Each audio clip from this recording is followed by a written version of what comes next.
আসসালামু আলাইকুম। সংবাদে আপনাদের সবাইকে স্বাগত জানাচ্ছি। আমি ফিরোজ তোহা। শুরুতেই সংবাদ শিরোনাম। বাংলাদেশের সর্বশেষ গুরুত্বপূর্ণ আপডেট সংবাদে আপনাকে স্বাগত। শুরুতেই সংবাদ শিরোনাম, পরে বিস্তারিত। শুরুতেই জানাবো, গোপন নথি বস্তায় ভরে আত্মীয়র বাসায় পাঠিয়েছিলেন পুলিশের সাবেক আইজিপি শহীদুল ইসলাম। যা জানা গেল, অবৈধ সম্পদ অর্জনের গোপন নথি বস্তায় ভরে এক আত্মীয়র বাসা থেকে অন্য আত্মীয়ের বাসায় পাঠিয়েছিলেন পুলিশের মহাপরিদর্শক আইজিপি একেএম শহীদুল হক। গোপন তথ্যে অভিযান চালিয়ে সব নথি জব্দ করেছে দুর্নীতি দমন কমিশন দুদকের একটি বিশেষ দল। আজ দুপুরে দুদকের পক্ষ থেকে বিষয়টি জানানো হয়েছে। এরপর জানাবো, উত্তরায় দম্পতিকে কোপানোর ঘটনায় পুরো চক্র গ্রেপ্তার।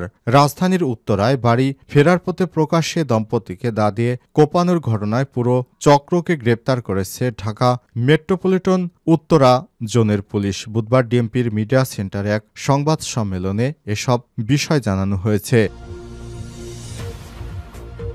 এদিকে বাংলাদেশ ব্যাংকের ৩ জন গভর্নর শেখ হাসিনার আমলে ব্যাংকিং খাতকে ধ্বংস করেছে। তারা এখনও ধরাছোঁয়ার বাইরে। তারা হচ্ছেন গভর্নর আতিউর রহমান, ফজলে কবির এবং সর্বশেষ গভর্নর আব্দুর রউফ তালুকদার। তারা শেখ হাসিনা পালিয়ে যাওয়ার পর গভর্নর আতিউর রহমান বিদেশে পালিয়েছেন, ফজলে কবির প্রকাশ্যে দেখা যায়নি এবং আব্দুর রউফও রয়েছেন আত্মগোপনে। এবারে জানাবো, চবির ৯ নারী শিক্ষার্থীকে বহিষ্কার আদেশ প্রত্যাহার ও প্রক্টরের পদত্যাগের দাবিতে প্রতিবাদী সমাবেশ।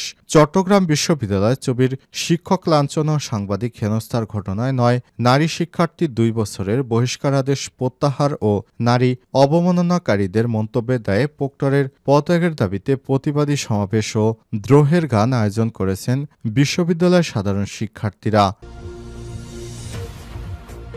এদিকে বিয়ের দাওয়াত নিয়ে দুই পক্ষের সংঘর্ষ, আহত ৮। শরীয়তপুর সদর উপজেলায় বিয়ের দাওয়াত নিয়ে দুই পক্ষের সংঘর্ষে অন্তত ৮ জন আহত হয়েছেন। আহতদের শরীয়তপুর হাসপাতালের বিভিন্ন বেসরকারি ইউনিটে ভর্তি করা হয়েছে। এবং সর্বশেষ জানাবো, কারা অধিদপ্তরে বড় নিয়োগ, আবেদন করুন দ্রুত। নিয়োগ বিজ্ঞপ্তি প্রকাশ করেছে কারা অধিদপ্তর। ১৩ই ফেব্রুয়ারি কারা ও মহিলা কারারক্ষী পদে ৫০৫টি শূন্য পদে বিজ্ঞপ্তি প্রকাশ করেছে প্রতিষ্ঠানটি। আগ্রহী ও যোগ্য প্রার্থীরা আবেদন করতে পারবেন। আবেদনের সময়সীমা আগামী ১৬ই মার্চ ২০২৫। পদের নাম কারারক্ষী, পদ সংখ্যা ৩৭৮টি।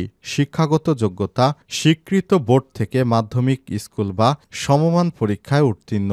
বেতন ৯,০০০ থেকে ২১,৮০০ টাকা। কারারক্ষী পদের ন্যূনতম শারীরিক যোগ্যতা উচ্চতা ১.৬৭ মিটার এবং মহিলাদের ক্ষেত্রে ১.৬৭ মিটার। প্রিয় দর্শক, এতক্ষণ শুনছিলেন সংবাদ শিরোনাম, এবারে বিস্তারিত। তবে তার আগে বন্ধুরা, অনুরোধ থাকবে সংবাদটিতে একটি লাইক দিন। এই চ্যানেলে আপনি নতুন হয়ে থাকলে আমাদের সংবাদটি দেখতে দেখতে চ্যানেলটি সাবস্ক্রাইব করে রাখুন, যাতে করে বন্ধুরা আমাদের পরবর্তী লেটেস্ট আপডেট সংবাদগুলো সবার আগে আপনার কাছে পৌঁছে যায়। এবারে বিস্তারিত। গোপন নথি বস্তায় ভরে আত্মীয়র বাসায় পাঠিয়েছিলেন সাবেক পুলিশের আইজিপি শহীদুল ইসলাম। যা জানা গেল, অবৈধ সম্পদ অর্জনের গোপন নথি বস্তায় ভরে ভরে এক আত্মীয়র বাসায় পাঠিয়েছিলেন পুলিশের সাবেক আইজিপি মহাপরিদর্শক একেএম শহীদুল হক। গোপন তথ্যে অভিযান চালিয়ে সেসব নথি জব্দ করেছে দুর্নীতি দমন কমিশন দুদক এর একটি বিশেষ দল। বুধবার ১৯ ফেব্রুয়ারি দুপুরে দুদকের পক্ষ থেকে সব তথ্য জানানো হয়েছে। এর আগে মঙ্গলবার ২৮ ফেব্রুয়ারি মধ্যরাতে গোপ সংবাদে অভিযান চালিয়ে বিপুল পরিমাণ সম্পদের তথ্য সম্পর্কিত গোপন নথিগুলো জব্দ করে দুর্নীতি দমন কমিশন দুদক জানায়, বিপুল পরিমাণ সম্পদ অর্জনের অভিযোগে সাবেক আইজিপি শহীদুল হকের বিরুদ্ধে একটি অভিযোগের অনুসন্ধান চলছে। অনুসন্ধানের কার্যক্রম এক পর্যায়ে গোয়েন্দা তথ্যে দুদক জানতে পারেন শহীদুল হক নিজের অবৈধ সম্পদ অর্জনের তথ্য সংবলিত নথিপত্র তার এক নিকটাত্মীয়র বাসায় ২টি বস্তায় ভরে পাঠিয়েছে। এরপর সেখান থেকে আরেক আত্মীয়র বাসায় সেসব নথি পাঠানো হয়। ওইসব নথিতে শহীদুল হকের অবৈধ উপায়ে অর্জিত কোটি কোটি টাকার তথ্য রয়েছে বলে জানা গেছে। এই অবৈধ টাকা শেখ হাসিনার সময় তিনি পুলিশের আইজিপি থাকাকালীন কামিয়েছিলেন বলে জানা গেছে। দুদকের সূত্র থেকে এসব তথ্য জানা গেছে। দুদকের একটি প্রতিনিধি দল এ বিষয়ে তদন্ত করছে এবং এ বিষয়টি সামনে আসার পরই এমন গোপন তথ্য ফাঁস হল পুলিশের এই আইজিপির। উত্তরায় দম্পতিকে কোপানোর ঘটনায় পুরো চক্র গ্রেপ্তার।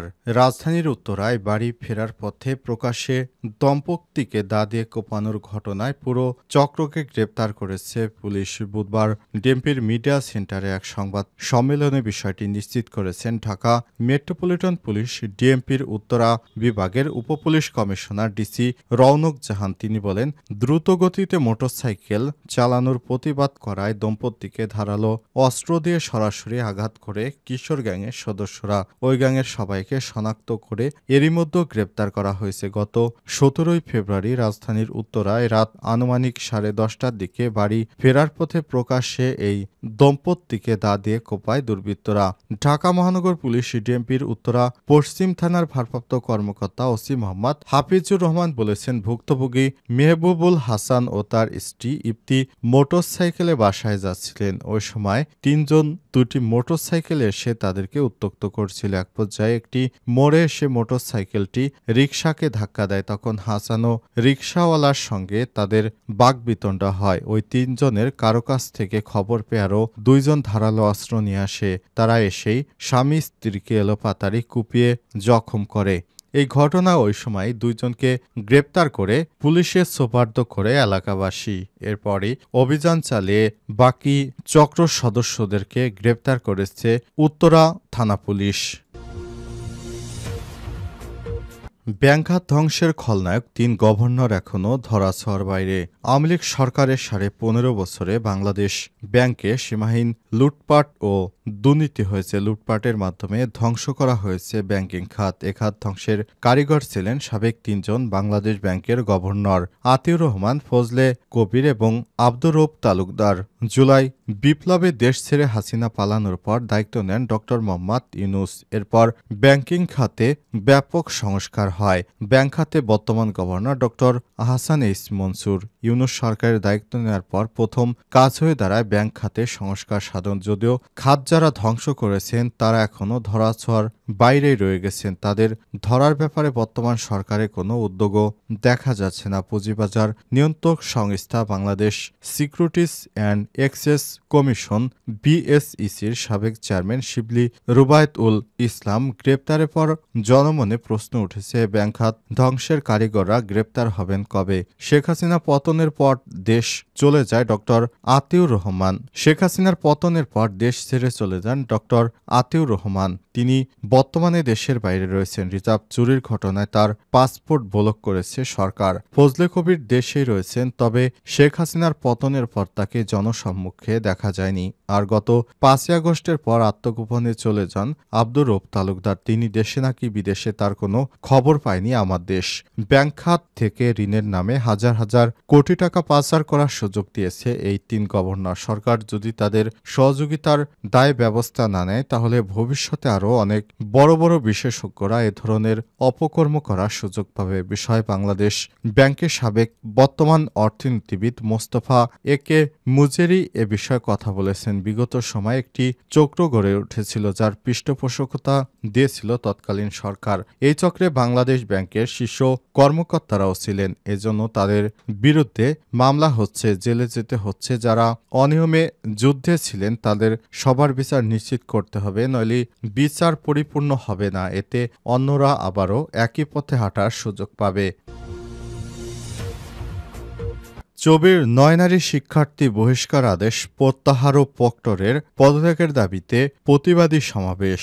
চট্টগ্রাম বিশ্ববিদ্যালয়ের চবিতে শিক্ষক লাঞ্ছনা ও সাংবাদিক হেনস্থার ঘটনায় 9 নারী শিক্ষার্থী 2 বছরের বহিষ্কার আদেশ প্রত্যাহার ও নারী অবমাননাকর মন্তব্যের দায়ে প্রক্টরের পদত্যাগের দাবিতে প্রতিবাদী সমাবেশ ও দ্রোহের গানের আয়োজন করেন বিশ্ববিদ্যালয়ের সাধারণ শিক্ষার্থীরা। মঙ্গলবার 18 ফেব্রুয়ারি সন্ধ্যা 7:30টার দিকে বিশ্ববিদ্যালয় 0 পয়েন্টে এর এক প্রতিবাদী সমাবেশে দ্রোহের গানের আয়োজন করা হয়।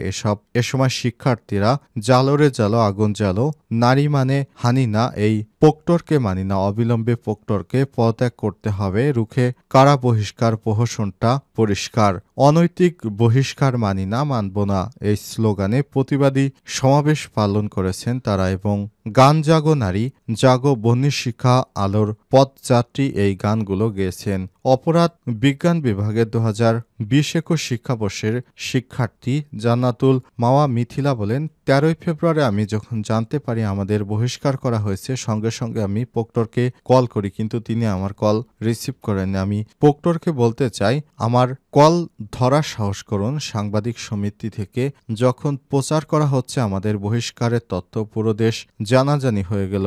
আমরা যখন আন্দোলনে নামলাম সে সময় প্রশাসন এসে বলছে যে এখনো বহিষ্কার করা হয়নি, বহিষ্কার সুপারিশ করছেন তদন্ত কমিটি। আমাদের সাথে কেনই প্রশাসনকে জবাব দিতে হবে?